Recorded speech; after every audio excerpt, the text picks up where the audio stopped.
عبداللہ بن عباس رضی اللہ عنہما دے ویچ رخص للشیخ الكبیر ان یفطر ویطعم عن كل يوم مسكينا ولا قضاء عليه. ویچ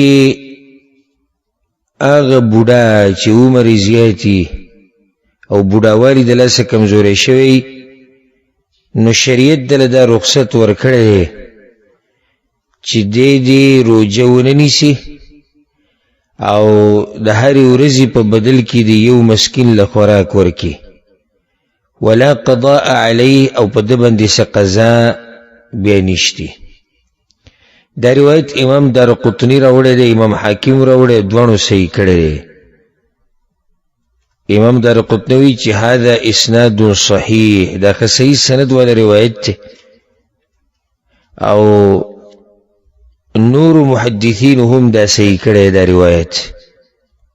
اصل د دې حدیث چې دی هغه په صحیح بخاری کې موجود دی، اصل د دې روایت هغه په صحیح بخاری کې موجود دی.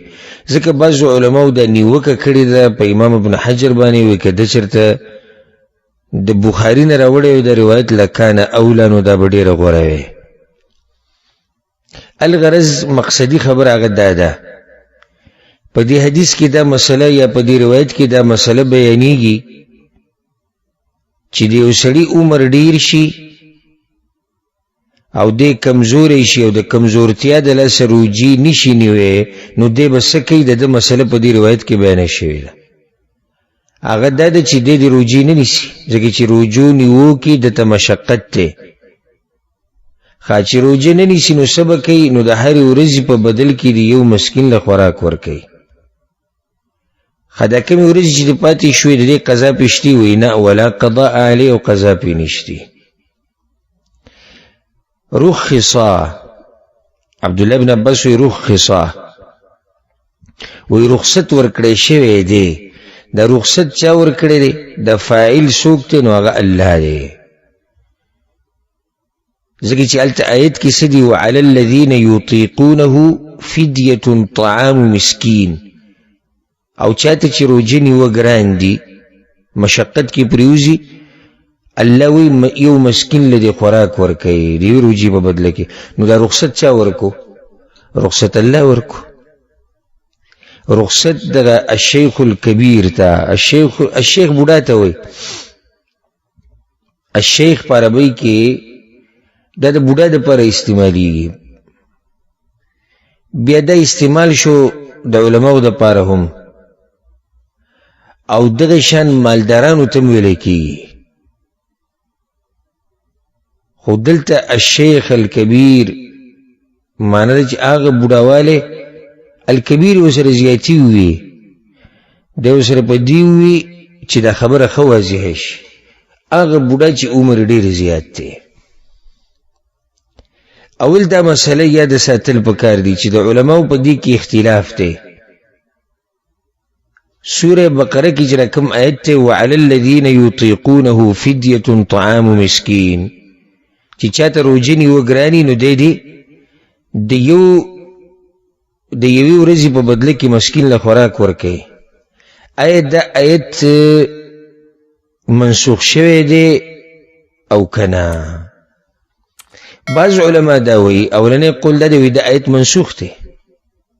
که تاسو ته یاد وي موږ چې کله دا درسونه شروع کول نو موږ په اوله کې دا خبره ذکر کړې وه چې د روجې فرض کېده دا په یو څو مراحلو باندې تیر شوي دي.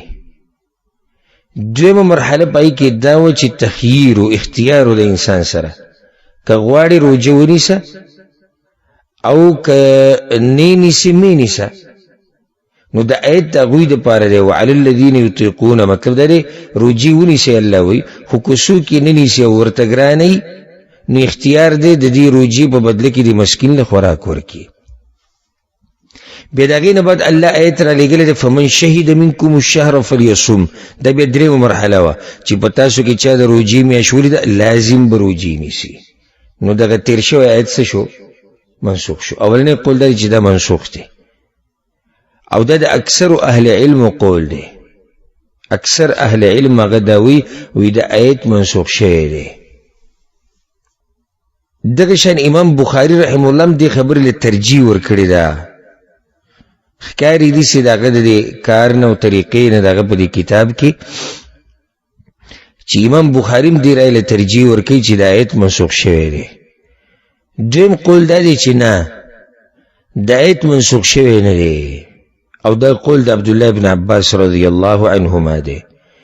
هغه دا وی دا آیت د هغه خلکو دپاره دی چې هغوی کمزوري دي او روژه نشي نیوی، نو دا آیت د هغوی دپاره دی چې دوی دی خیر دی د یوې روژې په بدله کې یو مسکین مړی.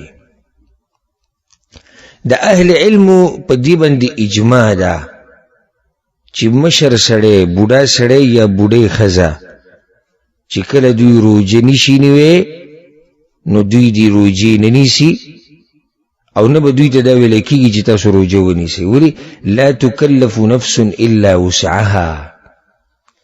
الله وی په یو نفس باندې به دومره بوج ایښودی کېږي چې څومره هغه اوچتولی شي. وما جعل علیکم فی الدین من حرج. الله وی ما په دین کې په تاسو باندې څه سختي نه ده راوستې. نو چې یو سړی دی یا یو زنانه ده عمرونه ډېر شوي دي روژه نیسي نو نه دي نیسي. او دلته دا فایده ذکر کوم خصوصا زموږ د پښتنو د مشران د روژې سره ډېر شوق او غواړي چې ما روژې ونیوې، نو ته به ورته وایې چې په تا باندې روژه نشتي او تا له الله رخصت تر کړی دی او تا ته پیغمبر رخصت تر کړی، او دې بیا ما خپله راټینګې کړې وي نه ما ته پې ځان بد ښکاري او خلک به څه وایي او دا څنګه او دا ولي. نو دا خبره یاده کړئ چې دا سره تقوا خلاف خبره نه ده، بلکې ځان له نقصان ورکول د دې به درنه الله تپوس کوي، د دې به درنه الله تپوس کوي. اوس یو مشر سړی د ګردې کمزوري دي، بوډۍ ښځه د روژې نشي نیوی او دوی روژې نیسي او بدن ته نقصان ورسېدو او د هغې د لاسه بیماري ښه ډېره شوه، د دوی زیاتې کوي د ځان سره، د دوی زیاتې کوي د ځان سره چې الله تا باندې یو خبره نه ده لازم کړې او الله تعالی رخصت تر کړی. او پرون موږ سره حدیث تیر شو چې د الله دا خوښه ده چې د هغه په رخصتونو باندې دی عمل وشي، ځکه چې الله ته پته ده انسان کمزور دی. نو چې الله تعالی رخصت تر کړی دی نو بیا ته څه وکړې چې ته پکې بیا خبرې کوې چې یاره دا څنګه او دا ولې او زه پې بد ښکاره، هېڅ پې بد نه ښکاري. نو په دې د اهل علمو اجماع ده. بیا پې فدیه شتي او که نه، نو د جمهور اهل علمو قول دا دی، امام شافعي، امام احمد بن حنبل، امام ابو حنیفه، چې او په دوی باندې بیا فدیه ده. هغه فدیه څه ده؟ د یوې روژې په بدله کې به یو مسکین مړی. وعلى الذين يطيقونه فدية طعام مسكين. دغه شان په دې باندې یو دلیل دا هم د امام بخاري دا روایت راوړی دی چې انس ابن مالک رضی الله عنه چې کله عمر ډېر زیات شو او بوډا شو نو کال یا 2 کال هغه دقه چل کړو چې د هرې ورځې په بدله کې به یو مسکین مړو، هغه له به ډوډۍ او غوښه دا ورکوله او هغه په خپله روژې نه نیوي ځکه چې عمر یې ډېر شوی او کمزوری شوی.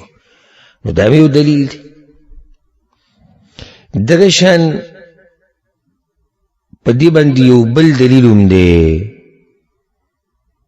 د روایت عبدالرحمن بن ابي لیلا، او دا موږ ذکر کړو په اوله کې کله چې موږ د روژې د فرض کېدو مراحل ذکر کول، نو په هغې کې بیا دا مرحله ذکر شوې ده، درېمه مرحله چې کومه ده فثبت الصيام على من شهد الشهر، وی بیا مرحله دا راغله چې چا میاشت ولیده په هغه روژه لازم شوه.